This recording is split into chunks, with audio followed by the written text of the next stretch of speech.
कई बार ऐसा होता है कि मन में विचारों की लहर उमड़ते रहते हैं, पर कभी कभी शब्द कम पड़ जाते हैं। इन शब्दों को अगर एक रूप में ढाला जाए, तो यूँ कहूँ एक कविता के रूप में ढाला जाए, तो कई बार मन की बातें बड़ी ही सरलता से हम व्यक्त कर सकते हैं।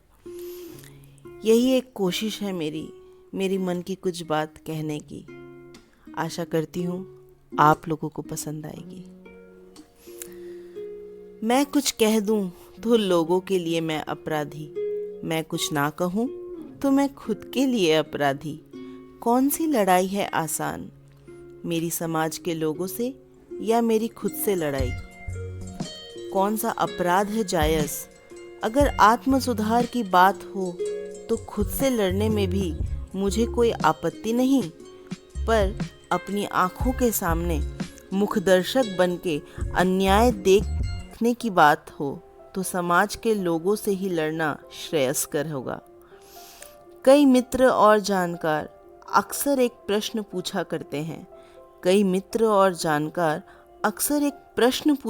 हैं कि आखिर क्यों हम समाज के लोगों के दकियानूसी मानसिकता से प्रभावित रहते हैं। मेरा जवाब बड़ा ही स्पष्ट है, या यूं कहूँ एक प्रश्न चिन्ह है कि चेतना के जागृत रहते मृत होने का अभिनय कैसे करूं?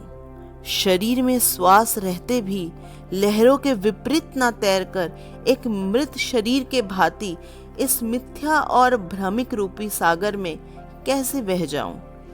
यदि ये हुनर है तो मैं इस हुनर के योग्य नहीं। यदि ये परिस्थिति के दबाव में जन्म लेता है तो मैं ऐसी परिस्थितियों की दास तो कतई नहीं।